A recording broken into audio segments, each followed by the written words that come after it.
Bonsoir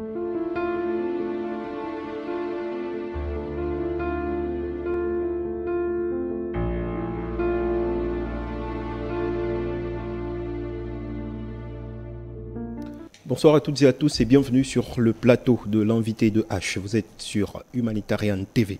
Depuis 2017, le Cameroun s'est engagé sur le chemin de la réforme des structures relevant du portefeuille de l'État. C'est ainsi qu'ont été adoptées les lois portant statut général des entreprises publiques d'une part et des établissements publics d'autre part. Celles-ci sont complétées par 3 décrets du président de la République signés le 19 juin 2019. Ils apportent plus de précision sur les catégories, la rémunération, les indemnités et les avantages des mandataires sociaux à la tête de ces structures étatiques.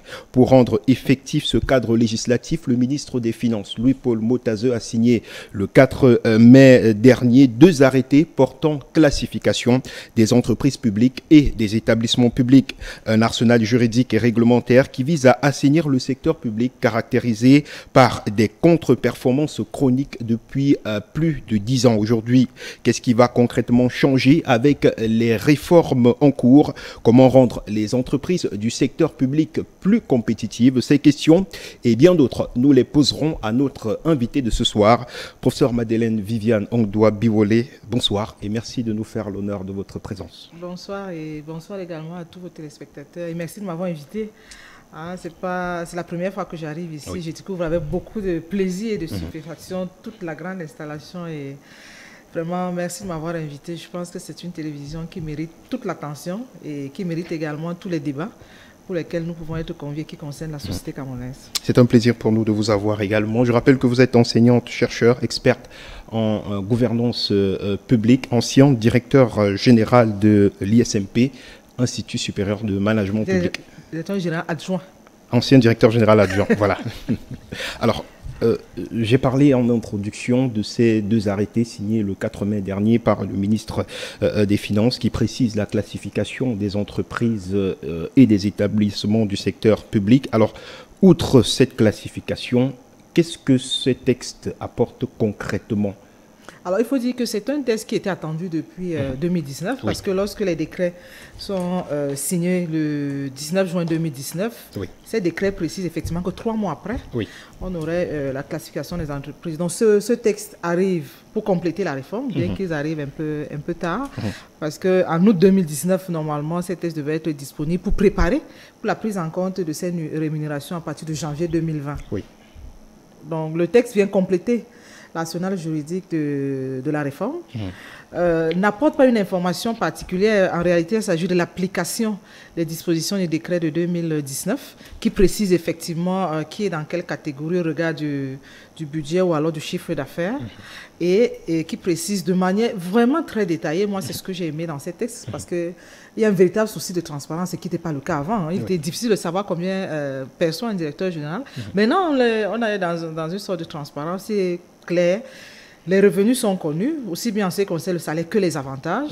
Je crois qu'il y a 2 précisions importantes également dans ces textes. C'est qu'il y avait un débat après les décrets de 2019, était de savoir est-ce qu'on va classer les entreprises tous les ans ou tous les 3 ans. Je crois que le décret aussi est clair là-dessus, c'est tous les 3 ans. Tous les 3 ans, oui. Donc on peut dire que c'est même collé au premier mandat.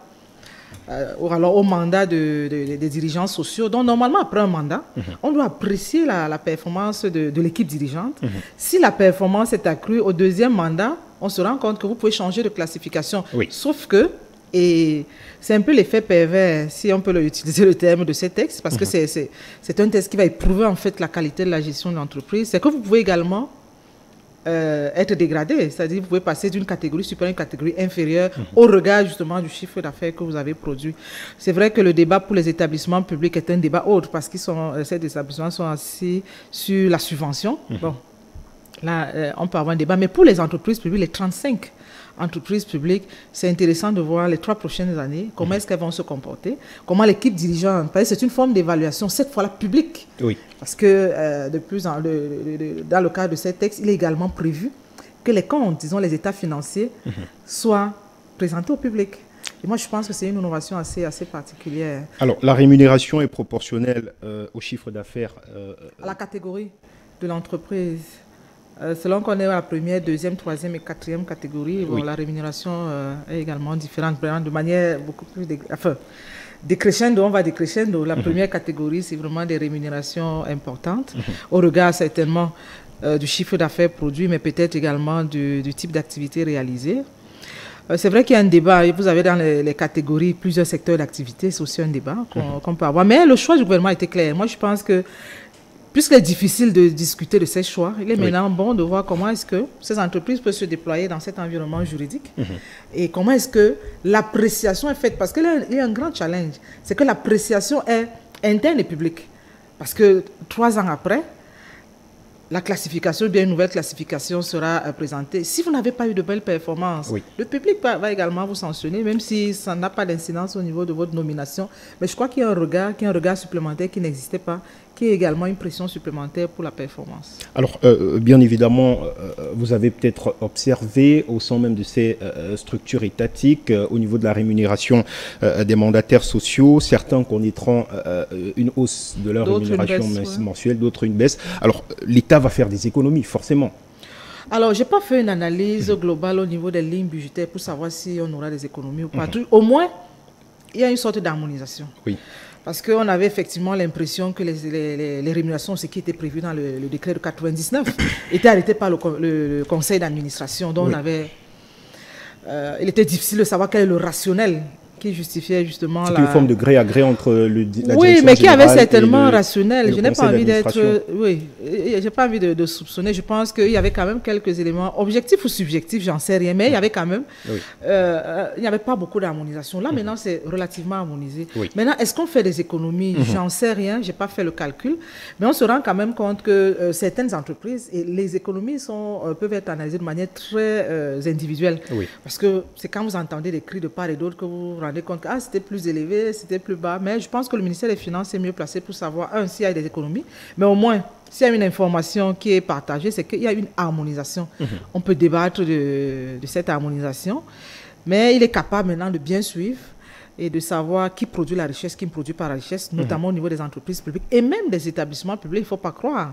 Parce que les décrets de 2019 insistent sur le fait que même les établissements publics doivent tenir une comptabilité analytique. Ça veut dire que s'ils ne produisent pas des bénéfices au sens du privé, au moins ils doivent équilibrer les charges. Donc on ne devrait plus avoir des situations où on finit le budget avec des dettes sociales, parce qu'il y en a dans plusieurs établissements, c'est un peu incompréhensible. Donc, les charges doivent être équilibrées et la gestion doit être tenue de telle sorte que, au moins, les principes modernes soient observés. Alors, donc, à la fin de l'année, on ne devrait pas avoir de dettes, parce qu'on a souvent plus de dettes que de recettes. C'est souvent ça le cas. Et puis, je crois que l'État a pris sur lui, justement, de réguler toutes ces situations pour qu'en fin de l'année, que les établissements redémarrent avec une trésorerie relativement assez. Alors, est-ce que c'est une garantie de compétence ? Très bonne question. Cette régularisation. Alors, très bonne question. Là, maintenant, nous sommes au niveau juridique, nous sommes au niveau des encadrements. Je pense qu'on peut apprécier les encadrements. Maintenant, les faits sont autre chose. Et moi, c'est ce qui m'intéresse au regard de ma discipline, c'est que le texte n'est qu'un encadrement. Il ne préjuge pas forcément de l'efficacité, parce que l'efficacité, c'est toute une organisation. Vous avez les organes dirigeants, vous avez les organes de contrôle, vous avez les ressources humaines qui travaillent. Donc, en réalité, c'est la mise en musique de toute cette organisation-là qui produit le résultat. Alors, notre curiosité, et ne soyez pas surpris, nous sommes quand même à l'endroit de la réforme. On devrait quand même avoir des premiers résultats. On va faire une évaluation certainement le 12 juillet, avec beaucoup de plaisir, pour savoir ce qui s'est passé au moins les 3 dernières années. Et vous allez vous rendre compte que la question que vous posez en termes d'efficacité est également claire. Et en 3 ans, nous sommes encore au niveau de la mise en place du cadre juridique. 2017, les lois, il a fallu attendre 2 ans pour avoir les décrets d'application. Il a encore fallu attendre 1 an pour avoir la classification. Et les entreprises vont vous dire, et quand vous voyez la classification, c'est clair, c'est pour l'année budgétaire prochaine. Donc, en réalité, la réforme va vraiment démarrer probablement en janvier 2021. On aura perdu 3 ans. On peut se poser des questions d'efficacité. Qu'est-ce qui s'est passé en 3 ans? On a eu quelques nominations. Mais est-ce que les entreprises concernées vont en janvier 2021 nous présenter leurs états financiers comme le prévoit la réglementation? Ça, ce sera intéressant à observer. Parce qu'après 3 ans, on voudrait également savoir si elles ont produit de la richesse ou pas. Alors, il y a également une question qui pourrait se poser, celle du recrutement même de ces mandataires sociaux. Est-ce que s'il est fait sur une base concurrentielle, on pourrait peut-être aboutir à plus de compétences? Alors, il faut dire qu'il n'y a pas de principe qui soit des panacées. Oui. Et très souvent, les environnements ou alors les espaces sociaux adoptent des principes qui permettent d'être efficaces. Si nous sommes en plein communisme, là, oui, il peut arriver que les principes mis en place épousent cette idéologie. Alors moi, dans la discipline qui est la nôtre, c'est pour ça qu'on juge souvent ex post au niveau de l'efficacité. On peut avoir un jugement sur la procédure, oui, on peut avoir quelques présomptions, mais il est bon de voir finalement si ça a été efficace ou pas. Alors la question que vous posez, les textes sont clairs. Je reviens encore au texte, c'est le choix du gouvernement. Mais nous, au niveau de l'efficacité, on va certainement à ce moment, poser au problème d'efficacité. Mais si votre question est pertinente, c'est davantage parce qu'on a un passé dans ce cadre-là. On avait la loi de 99 qui avait les mêmes encadrements. C'est-à-dire aussi bien en ce qui concerne la désignation des responsables, des mandataires sociaux, que des dirigeants. Il y avait des délais qui étaient prescrits, il y avait des incompatibilités qui étaient également encadrées dans une loi. L'expérience a montré que ça n'a pas été totalement respecté. On fait l'hypothèse qu'après le diagnostic, on est décidé de faire autrement. Donc, ces encadrements sont un peu plus rigides. Et on peut se dire, attendons de voir.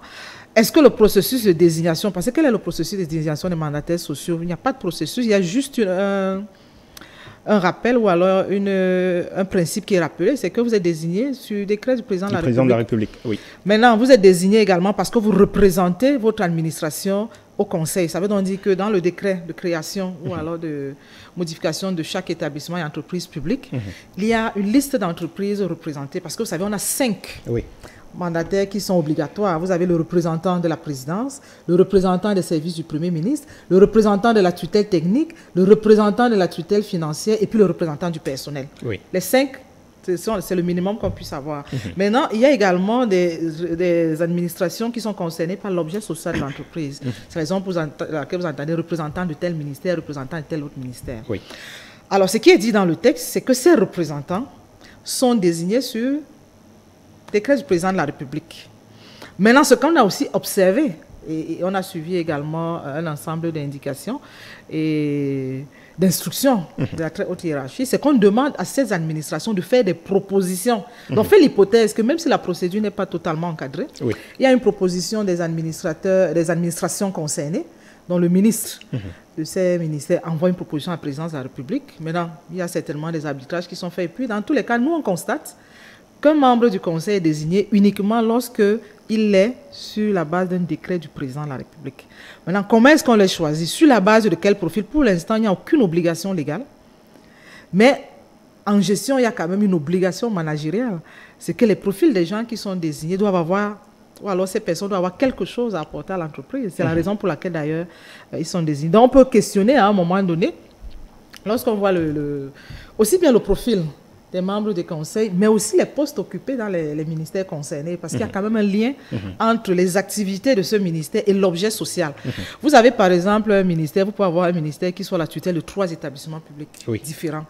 Mais vous avez des directions techniques qui sont concernées, chacune par l'un de ces établissements. On comprendrait très bien que ces personnes non seulement soient différentes, parce qu'il y a tout ce problème, combien de personnes doivent être membres du conseil, ce n'est pas réglé dans les textes.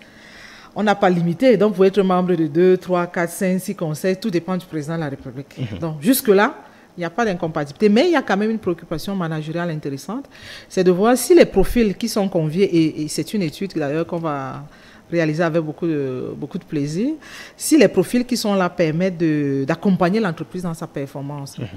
Maintenant, il faut quand même nuancer. Les membres du conseil sont là pour le contrôle. On peut se poser la question de savoir de quoi est-ce qu'ils ont besoin comme outil. Ils doivent valider le budget, ils doivent arrêter les grandes orientations. Et vous savez, le conseil peut également convoquer des expertises extérieures pour l'accompagner dans sa mission. Et les textes prévoient que le conseil peut mettre en place jusqu'à 4 comités. Donc, je pense que les textes sont suffisamment clairs pour que, même si au niveau du profil ou des profils des membres du conseil, on pourra avoir quelques réserves, il y a quand même des manettes et des leviers que le conseil peut également solliciter. Ils peuvent sous-traiter beaucoup de compétences pour leur permettre justement d'assurer l'encadrement et surtout le contrôle des dirigeants sociaux. Alors, les lois de 2017 prévoient un mandat de 3 ans renouvelable 2 fois pour certains mandataires sociaux. Un texte qui est, il faut le dire, violé quand même par de nombreux mandataires sociaux aujourd'hui, dont le mandat est largement dépassé. Est-ce que ce n'est pas une entorse à la performance? Que l'on ait des personnes qui passent plus de temps que prévu par la loi et qu'au finish, les résultats ne suivent pas? Alors, vous savez, moi, j'adore les juristes. Je ne suis pas juriste. Et je sais qu'il y a eu tout un débat lorsque la loi a été promulguée. Est-ce qu'elle est rétroactive ou pas? Voilà. Bon.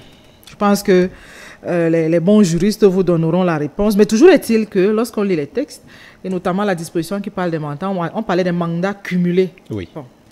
Maintenant, les dispositions finales et transitoires des lois de 2017 ne précisent pas si c'est rétroactif ou pas. Bon, on a suivi les grands débats de juristes, mais peu importe. Moi, je pense qu'en étant un peu loin de la discipline, je suis peut-être mal placé pour donner un avis tranché là-dessus, mais il y a quand même deux situations qui s'opposent. Il y a des mandataires, des dirigeants dont le mandat était largement dépassé dans la loi de 99, donc qui étaient déjà en situation de violation de la loi. Oui. Alors, sont-ils concernés par la loi de 2017 au regard, quel que soit le débat qu'on va engager? Moi, je dirais non. Parce que dans tous les cas, la loi aussi pour objectif venir corriger les dysfonctionnements antérieurs, moi je pense, et peut-être de résoudre un certain nombre de problèmes et de faire avancer la société. Mais de ce point de vue-là, si on voulait être vraiment rigoureux au sens managérial, ces personnes étaient déjà en situation de violation de la loi et de mon point de vue ne pourraient pas être considérées dans les débats sur la rétroactivité ou pas. Maintenant, vous avez des gens qui étaient encore dans le mandat de 9 ans quand la loi a été promulguée. Oui. Bon, ceux-là encore, on peut se dire, OK, si la loi est rétroactive, on calcule le reste du temps. Mais si elle n'est pas rétroactive, peut-être qu'on remet les compteurs à zéro et puis ils ont 9 ans. Probablement 9 ans. Voilà. Oui. Ça veut donc dire que si on remet les compteurs à zéro, si on exclut ceux qui étaient déjà en violation de la loi, parce que moi je pense que c'était ça le sens du législateur également, oui. On peut donc dire que tous ceux qui étaient là, dont les mandats étaient encore en cours, ont déjà fait seulement 3 ans et il leur en reste encore 6. Tout dépend maintenant de la position du législateur. Ça semble être le cas, tel qu'on observe l'environnement. Sinon, on aurait eu pas mal de remplacements parce que je pense que nous sommes un pays qui respecte ses propres lois, même si on peut observer quelques violations de temps en temps. Peut-être que ce n'est pas volontaire. Alors, revenons sur le cas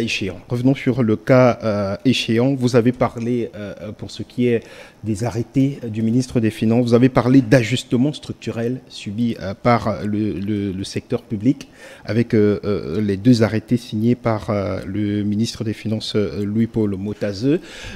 Est-ce qu'une rémunération sur la base des recettes des entreprises publiques, par exemple, n'aurait pas été un choix idéal plutôt que le chiffre d'affaires? Oui, c'est vrai qu'il y a un débat, parce qu'on va vous dire que le chiffre d'affaires ne mesure pas la valeur créée ou la richesse créée. C'est vrai, ce n'est pas l'indicateur qui mesure, parce qu'à côté du chiffre d'affaires, on a des charges. Il est bon de voir, une fois qu'on enlève les charges, quel est le bénéfice qui s'en dégage. D'autres estiment également qu'on doit plutôt adosser cette répartition sur la valeur des investissements consentis. Oui. Il y a tout un débat là-dessus, il y a plusieurs indicateurs. Ils ont fait un choix. Moi, je pense que je ne sais pas ce qui pourrait justifier le choix. Je souhaite simplement qu'on observe finalement comment ce choix est appliqué et s'il est plus efficace. Mais je pense qu'au-delà de ce choix, vous parlez du chiffre d'affaires, les états financiers vont au-delà. Donc, le conseil d'administration peut également, dans les rapports qui sont attendus, vous savez qu'il y a un rapport qui est envoyé à la tutelle, qui sera envoyé à la présidence de la République. Et dans ce rapport, il n'y aura pas que le chiffre d'affaires, il y aura également tous les autres indicateurs de production de la richesse qui vont certainement être analysés, qui vont certainement être également dépouillés. Oui. Et je pense que le moment venu, ils apprécieront. Je vous pose une question que j'ai posée dès l'entame de cette émission. Comment rendre les entreprises publiques camerounaises plus performantes?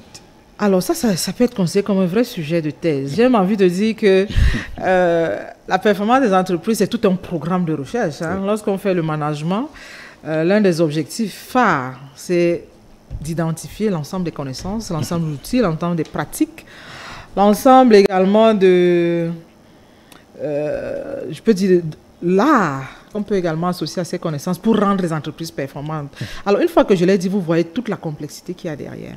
Donc, il n'y a pas une phrase ou une recette qu'on pourrait mettre sur la table pour dire que voilà, l'entreprise est performante parce que non.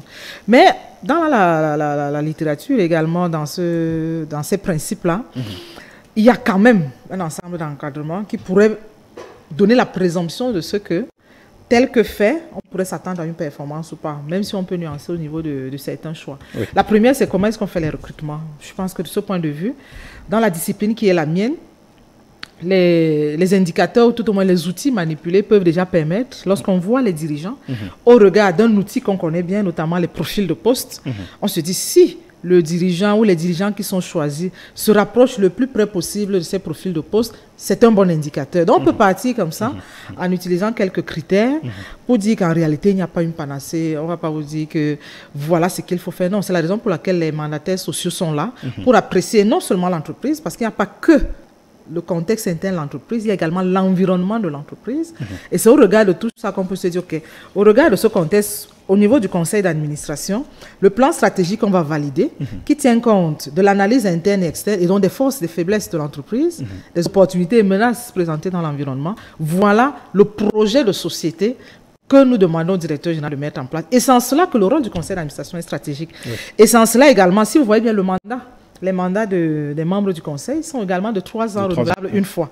Ça veut donc dire qu'en réalité, les membres du conseil d'administration, bon, c'est vrai, ils ne sont pas nommés le même jour, mais il y a quand même une coïncidence au niveau de ces mandats. Et le premier outil, si on veut juger de la performance de l'entreprise, dans mon métier, on va se poser un certain nombre de questions quand on arrive dans l'entreprise. Est-ce qu'il y a un plan stratégique, au moins sur les 3 ans? Parce que c'est un mandat. Et dans ce cadre-là, il y a une vision. Il y a une ambition. Cette ambition doit être relativement claire, aussi bien pour les mandataires sociaux que pour le dirigeant d'entreprise. Et bien entendu, à travers le dirigeant, tout le personnel de l'entreprise et la machine qu'il aura justement à piloter. C'est un premier indicateur lorsqu'on entre dans une entreprise. Deuxième indicateur, est-ce qu'au niveau des ressources humaines, les contrats sont OK?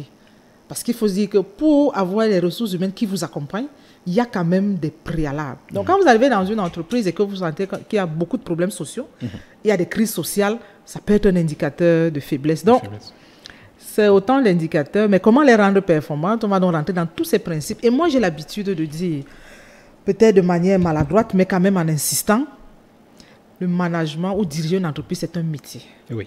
C'est vraiment, c'est pas de l'intuition. Ce n'est même pas une histoire d'expérience. C'est vraiment un métier. Autant on prend 7 ans pour former un médecin, on a besoin de temps, sinon plus, pour former de bons dirigeants.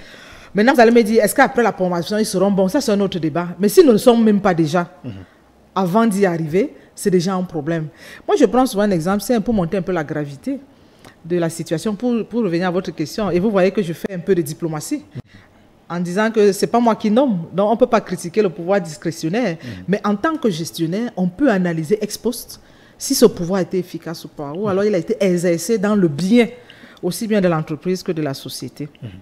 Je prends souvent l'exemple de la médecine. Imaginez qu'on vienne me prendre, parce qu'on a entendu parler de moi, on dit vraiment, on a entendu parler de vous. Allez, vous allez faire une opération sur un malade. Honnêtement, vous pouvez jurer que le malade va mourir. Et c'est un peu ça, lorsqu'on suit souvent également certaines nominations, on se dit, OK, s'il n'y a pas certains préalables, c'est la mort anticipée de l'entreprise. C'est sûr que l'entreprise va couler. Voilà. Donc moi, je pense qu'au niveau du métier, il faut qu'on fasse attention, parce que c'est un métier.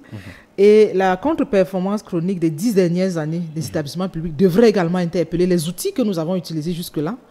Parce qu'il faut aussi se dire, on peut décider de modifier le cadre juridique, mais si au fond, les éléments qui étaient les véritables causes de la performance des entreprises publiques, ces causes ne sont pas résolues, 10 ans après, on va revenir au même constat. Et la tutelle technique et financière dans tout cela, est-ce que vous avez l'impression qu'elle joue son rôle dans l'accompagnement de ces entreprises pour atteindre, bien entendu, ces objectifs de performance? Alors, elle joue son rôle. Vous attaquez là les responsabilités peut-être exposées, mais dans les textes, les rôles sont clairs. Et moi, j'ai même bien aimé dans les décrets de 2019, on insiste sur le rôle de la tutelle. Le représentant de la tutelle est un peu un administrateur spécial. Parce que n'oublions pas que les établissements publics et les entreprises publiques sont en fait les relais des administrations. Donc, ils mettent en place des politiques publiques. Et donc, le garant de la cohérence des actions menées dans les établissements et la tutelle, c'est bien le représentant au conseil d'administration de la tutelle. Donc, de ce point de vue, c'est lui qui doit apporter l'assurance que tous les choix stratégiques pris dans l'entreprise sont en cohérence avec le plan du ministère, disons la politique publique que cet établissement est censé justement accompagner au niveau du ministère. Est-ce qu'il joue son rôle? Si on se réfère simplement aux résultats, il y a peut-être plusieurs responsabilités, mais dans les textes, c'est lui qui devra apporter cette cohérence. Ça veut donc dire qu'au niveau de l'objet social des établissements, il doit nous assurer effectivement qu'il n'y a pas de détournement de l'objet social. Ça, c'est une responsabilité du conseil de de la tutelle technique.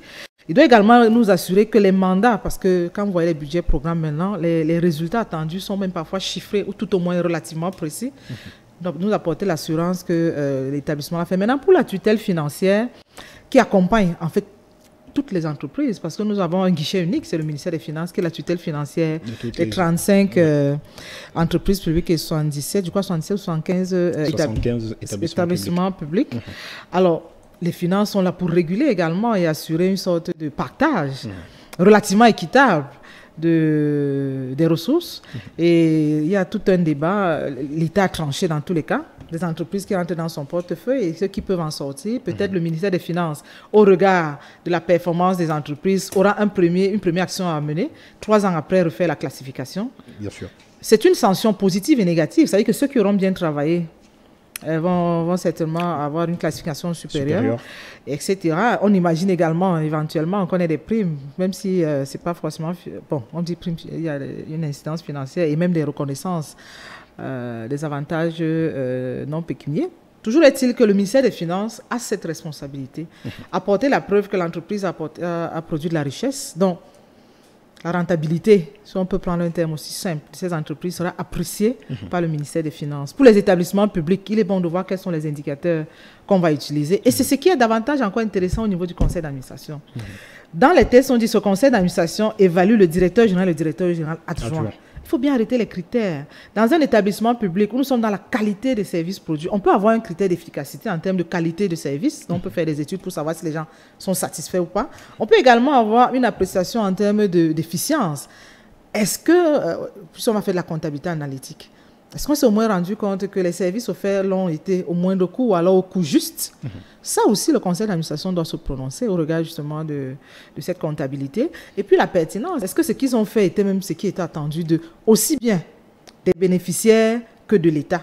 Parce que n'oublions pas en réalité, l'État, lui, sera sanctionné à travers les élections par les bénéficiaires qui auront été satisfaits ou pas. Et c'est la raison pour laquelle, quand je prends le cas des agents publics, nous avons une responsabilité énorme dans le regard que le peuple ou alors les bénéficiaires ont des dirigeants publics. Parce qu'en réalité, c'est le service que nous offrons qui leur permet de les évaluer et de les sanctionner au moment des élections. Alors, cette classification ne prend pas en compte les établissements publics administratifs qui, eux, étaient contenus dans la précédente loi, la loi de 1999. Est-ce à dire que les EPA aujourd'hui ne peuvent plus être considérés comme des établissements publics? Mais comment il ne prend pas en compte? Puisque dans le décret de 99, il y a 9 catégories d'établissements publics administratifs. Ces catégories, ce n'est pas parce que, en fait, on les a éclatées et tous sont pris en compte dans le décret. À partir du moment où vous rentrez... Non, là, je parle de l'arrêté du ministre des Finances. Qui ne tient pas en compte... Les EPA. Si, il y a un texte particulier pour les établissements. Bon, peut-être vous avez raison, mais je sais qu'il y a un texte pour les entreprises publiques.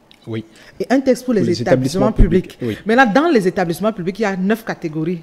Alors, ce que vous me dites là, bon, je n'ai pas le texte sous les yeux, il fallait qu'on s'assure simplement que ces 9 catégories sont prises en compte ou pas. Puisque, en fait, c'est le volet EPA qui était globalisant à l'époque, qui a été éclaté en 9 catégories. Donc, ne cherchez pas seulement le mot administratif. Il faut s'assurer que cette classification, et je pense que c'est le cas, sinon on aurait mis certains établissements en marge, mais je crois que cette classification va donc rentrer peut-être dans les différentes catégories, parce que les textes, si vous avez suivi l'actualité, qui ont suivi la loi de 2017, qui tenait compte justement, qui insistait sur l'arrimage à cette loi, insistait sur l'objet social de l'entreprise qu'on pouvait effectivement coller à ces 9 catégories. Peut-être il faudra qu'on regarde de près. D'accord, on le fera. On n'en dira pas plus. On prend une légère transition et on se retrouve derrière pour aborder la deuxième partie de cette émission.